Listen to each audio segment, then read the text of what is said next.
ଦୁଇ ଅକ୍ଟୋବର ଗୁରୁବାର ସୁଦଶା ବ୍ରତ ସହିତ ଦଶହରା ପଡୁଅଛି।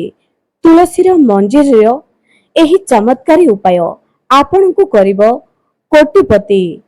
ନମସ୍କାର ଦର୍ଶକ ବନ୍ଧୁ, ଆପଣ ସମସ୍ତଙ୍କୁ ମୋ ଚ୍ୟାନେଲକୁ ପୁଣି ଥରେ ସ୍ୱାଗତ କରୁଛି। ଗୁରୁବାର ଦିନ ଯଦି ଦଶମୀ ତିଥି ପଡିଥାଏ, ଶୁକ୍ଳ ପକ୍ଷ ହୋଇଥାଏ, ସେହି ଦିନ ସୁଦଶା ବ୍ରତ କରାଯାଏ। ସୁଦଶା ବ୍ରତ ପର୍ବଟି ମା ଲକ୍ଷ୍ମୀଙ୍କର ଅତ୍ୟନ୍ତ ପ୍ରିୟ ଅଟେ ଏବଂ ସେହି ଦିନ ଦଶହରା ବିଜୟା ଦଶମୀ ପଡୁଅଛି।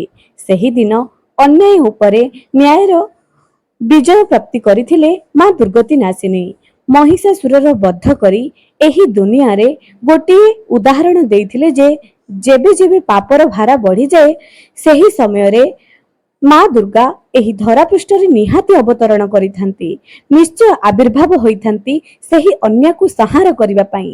ତେଣୁ ଏହି ମା ଦୁର୍ଗାଙ୍କର ପୂଜା ଏବଂ ତା ସହିତ ମା ଲକ୍ଷ୍ମୀଙ୍କର ପୂଜା ଏହି ଦୁଇ ଦିନ ଗୋଟିଏ ଦିନରେ ପଡୁଅଛି। ଦୁଇଟି ପର୍ବ ବହୁତ ବିରଳ ସଂଯୋଗ ପଡୁଅଛି। ଯଦି ଆପଣମାନେ ତୁଳସୀର ମଞ୍ଜରୀର ଏହି ଉପାୟ କରିଦିଅନ୍ତି, ତେବେ ବିଶ୍ୱାସ କରନ୍ତୁ ଜନ୍ମ ଜନ୍ମାନ୍ତରର ଗରିବୀ ଆପଣଙ୍କର ଦୂର ହେବ। ଏହା ଅତି ସରଳ ଏବଂ ସୁନ୍ଦର ଉପାୟଟିଏ ଯେ କେହି ବି କରିପାରିବ ଏବଂ ବର୍ତ୍ତମାନ ଆପଣଙ୍କ ପାଖରେ ଢେର ସମୟ ମଧ୍ୟ ଥିବ। ଏବେ ଦର୍ଶକ ବନ୍ଧୁ, ଦଶହରା ଚାଲିଅଛି, ନବରାତ୍ରି ଚାଲିଅଛି ଏବଂ ଠିକ ଦଶମୀ ତିଥିରେ ସୁଦଶା ବ୍ରତ ସହିତ ଦୁର୍ଗା ପୂଜା, ଦୁର୍ଗା ଏବଂ ମା ଲକ୍ଷ୍ମୀଙ୍କର ପୂଜା ଚାଲୁଅଛି। ଚାଲନ୍ତୁ ଆଉ ଡେରି ନ କରି ସେହି ସୁନ୍ଦର ଉପାୟଟି କରିଦେବା। ପ୍ରଥମ କଥା, ଆପଣ ସେଦିନ ପ୍ରଥମେ ବ୍ରହ୍ମ ମୁହୂର୍ତ୍ତରୁ ଉଠି ଯାଆନ୍ତୁ। ଏହା ବହୁତ ସୁନ୍ଦର କଥା ଅଟେ। ବ୍ରହ୍ମ ମୁହୂର୍ତ୍ତରୁ ଉଠିକରି ନିଜେ ହଳଦୀ ପାଣି ଏବଂ ଗଙ୍ଗା ଜଳରେ ସ୍ନାନ କରି ଘରକୁ ଶୁଦ୍ଧ କରିଦିଅନ୍ତୁ। ତା ସହିତ ଗୋଟିଏ ଢାଳରେ କିଛି ଗଙ୍ଗା ପାଣି ଏବଂ ହଳଦୀ ପକାଇ ପୁରା ଘର ସାରା ସିଞ୍ଚନ କରନ୍ତୁ। ନିଜର ମୁଖ୍ୟ ଦ୍ୱାରକୁ ଅତି ସୁନ୍ଦର ଭାବରେ ସାଜସଜ୍ଜା କରିଦିଅନ୍ତୁ। ସୁନ୍ଦର କରି ମା ଲକ୍ଷ୍ମୀଙ୍କର ପାଦ ପଦ୍ମ ଅଙ୍କନ କରନ୍ତୁ। ଯଦି ଆପଣଙ୍କ ପାଖରେ କିଛି ଗେଣ୍ଡୁ ଫୁଲ ବା ମେରିଗୋଲ୍ଡ ଫୁଲ ଉପଲବ୍ଧି ଅଛି, ଟିକେ ମୁଖ୍ୟ ଦ୍ୱାରକୁ ଆମ୍ବ ପତ୍ରର ତୋରଣ ସହିତ ମୁଖ୍ୟ ଦ୍ୱାରରେ କିଛି ରଙ୍ଗୋଲି ପକାଇ କରି ସଜାଇ ଦିଅନ୍ତୁ। ତେଣୁ ପ୍ରତ୍ୟେକ ମହିଳା ମାନେ ମା ଲକ୍ଷ୍ମୀଙ୍କର ଘରେ ସ୍ଥିର ବାସ ପାଇଁ ଏହି ଉପାୟ ନିଶ୍ଚୟ କରନ୍ତୁ ଏବଂ ଆପଣଙ୍କ ଘରେ ସଦାସର୍ବଦା ମା ଦୁର୍ଗା ଏବଂ ମା ଲକ୍ଷ୍ମୀଙ୍କର ଆଶୀର୍ବାଦ ପାଇଁ ଏହି ଉପାୟ ପ୍ରଥମ କରି କରିଦିଅନ୍ତୁ। ଏବେ ଆପଣଙ୍କ ଘରେ ତୁଳସୀ ଗଛ ତ ନିଶ୍ଚୟ ଥିବ। ଆଜି ଯେଉଁ ଉପାୟଟି ଆପଣଙ୍କୁ କହିବି, ଯଦି ଏହି ଉପାୟ ଯେ କେହି ବି କରିଦିଏ, ତା ଘରୁ ଜନ୍ମ ଜନ୍ମାନ୍ତରର ଗରିବୀ ସହିତ ତା ଘରର ଛୁଆମାନେ ବିଦ୍ୟାରେ ଉନ୍ନତି ମଧ୍ୟ କରିଥାନ୍ତି। ଯେତେ ବି କରଜ ଥାଉ ନା କାହିଁକି, ଗୋଟିଏ ଝଟକାରେ ତାହା ଶେଷ ହୋଇଯିବ। ଏହି ଉପାୟ ଯେ କେହି ବି କରିପାରିବ ଏବଂ ଏହି ଉପାୟର ଜଲ୍ଦି ଫାଇଦା ଆପଣମାନେ ପାଇପାରିବେ। ଦର୍ଶକ ବନ୍ଧୁ, ଆପଣମାନଙ୍କୁ କିଛି କର୍ମ ତ କରିବା ପାଇଁ ପଡିବ। ଯଦି ଆମର ବର୍ତ୍ତମାନ ଏବେ ସୁଖ ଚାଲିଅଛି, ଏହି ସୁଖ ସମୟରେ ଯଦି ଆମେ କିଛି ଧର୍ମ କରିଦେବା, ତେବେ ଆମକୁ ଦୁଃଖର ଦିନ କେବେ ଦେଖିବାକୁ ବି ପଡିବନି। ଯଦି ବା ଦୁଃଖ ଆସିଯାଏ, ତାହା କେମିତି ଅଚାନକ ଗାୟବ ହୋଇଯିବ, ଧୀରେ ଧୀରେ ଶେଷ ହୋଇଯିବ। କାରଣ ଆମେ ଯଦି ଭଲ କର୍ମ କରିଥିବା, ତାହା ଦିନେ ନା ଦିନେ ଜଲ୍ଦି ଆମ ଦୁଃଖ ସମୟରେ ସେସବୁ ଶେଷ ହୋଇଯିବ। ତେଣୁ ଏହି ଦଶହରା ଦିନ ତୁଳସୀର ମଞ୍ଜରୀ ଆପଣଙ୍କୁ କୋଟିପତି କରିଦେବ।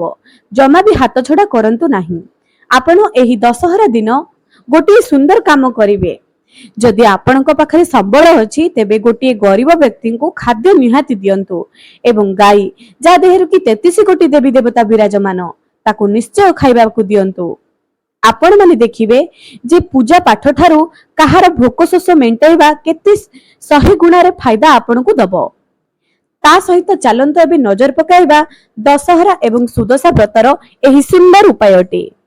ତୁଳସୀର ମଞ୍ଜରୀ। ଆପଣଙ୍କର ଘର ଆଖପାଖରେ ତୁଳସୀର ମଞ୍ଜରୀ ଅଛି କି? ତାହେଲେ ତାହାକୁ ତୋଳି କରି ଆଣି ଦିଅନ୍ତୁ। 11ଟି ତୁଳସୀର ମଞ୍ଜରୀକୁ ଆପଣ ମାନେ ଗୋଟିଏ ମାଳା କରିଦିଅନ୍ତୁ।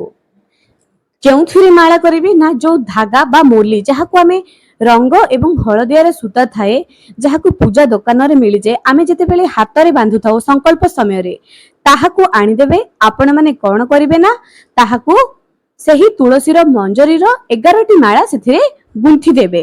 ଗୁନ୍ଥି ସାରିବା ପରେ ତାହାକୁ ପ୍ରଭୁ ନାରାୟଣଙ୍କର ଯେକୌଣସି ବି ସ୍ୱରୂପକୁ ଦେଇଦେବେ। ଯଦି ଆପଣଙ୍କ ଘରେ ନାରାୟଣଙ୍କର ମୂର୍ତ୍ତି ବି ଅଛି, ସେହି ତୁଳସୀର ମଞ୍ଜରୀକୁ ଆପଣ ମାନେ ତୋଳି କରି ଆପଣଙ୍କର ଘରେ ଥିବା ନାରାୟଣଙ୍କୁ ବା କୃଷ୍ଣ ଯେ ବି ଅଛନ୍ତି ଆପଣଙ୍କ ଘରେ ତାହାଙ୍କୁ ଦେଇଦେବେ ଏବଂ ନିଜ ଘରର ଉନ୍ନତି ସକାଶେ ପ୍ରାର୍ଥନା ନିଶ୍ଚୟ କରିବେ।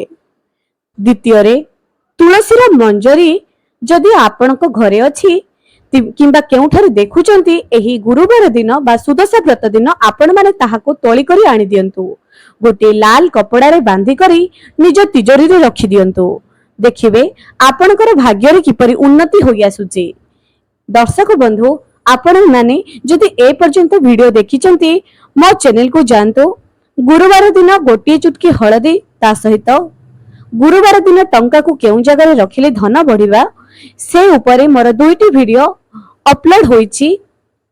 ଆପଣମାନେ ଯାଇକି ଦେଖି ଦିଅନ୍ତୁ, ହୁଏତ ଆପଣଙ୍କର କିଛି କାମରେ ଆସିପାରିବ। ତୃତୀୟ ଉପାୟଟି, 11ଟି ତୁଳସୀ ପତ୍ର। 11ଟି ତୁଳସୀ ପତ୍ର ଆପଣମାନେ ସେହି ଗୁରୁବାର ଦିନ ତୋଳିବେ। ଗୋଟିଏ ଲାଲ କପଡାରେ ବାନ୍ଧି କରି ନିଜର ଅଟା ଡବାରେ, ରୋଷେଇ ଘରେ ଥିବା ଅଟା ଡବାରେ ତାହାକୁ ଲୁଚାଇ କରି ରଖିଦେବେ। ଏହା ଦ୍ୱାରା ପ୍ରଭୁ ବିଷ୍ଣୁଙ୍କର ଏବଂ ମା ଲକ୍ଷ୍ମୀଙ୍କର ଆପଣଙ୍କ ଘରେ ସଦାସର୍ବଦା ଆଶୀର୍ବାଦ ବଜାୟ ରହିବ। ତା ସହିତ ଆପଣମାନେ ସେଦିନ ସୁଦଶା ବ୍ରତ କରନ୍ତୁ କିମ୍ବା ନ କରନ୍ତୁ, ଶୁକ୍ଳ ବର୍ଣ୍ଣର ଲୁଗା ନିହାତି ପରିଧାନ କରନ୍ତୁ। ତାପରେ ଆପଣମାନେ ଏବେ ଗୋଟିଏ ହଳଦୀର ସୁନ୍ଦର ଉପାୟ କହୁଛି। ଏହି ଗୁରୁବାର ଦିନ ଆପଣମାନେ କଣ କରନ୍ତୁ, ନିଜ ଘରର ମୁଖ୍ୟ ଦ୍ୱାରରେ, ଏହି ଭିଡିଓ ମୁଁ ବହୁତ ଥର କହିଛି ଲୋକମାନଙ୍କୁ, ଯାହା ଦ୍ୱାରା ଆପଣଙ୍କର ଧନ ଜନିତ ସମସ୍ୟା ଦୂର ହବ।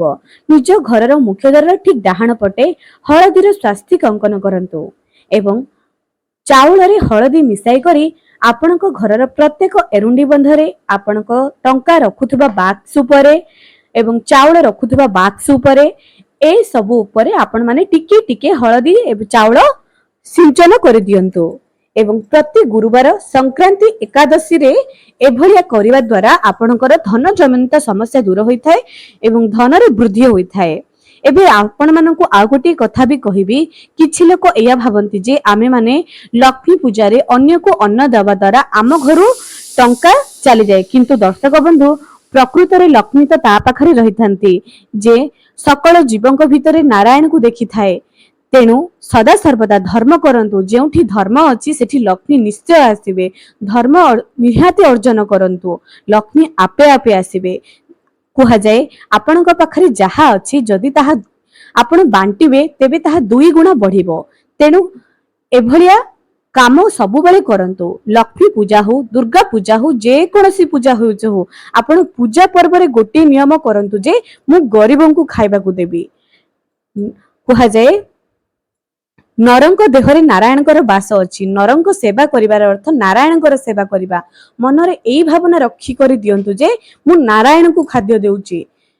ଏଇଭଳିଆ ନିୟମ ଯେଉଁ ବି ମଣିଷ କରିଥାଏ, ତା ଘରେ କେବେ ବି ଲକ୍ଷ୍ମୀଙ୍କର ଅଭାବ ରହିନଥାଏ, ସେ କେବେ ଭୋକିଲା ରହିନଥାଏ।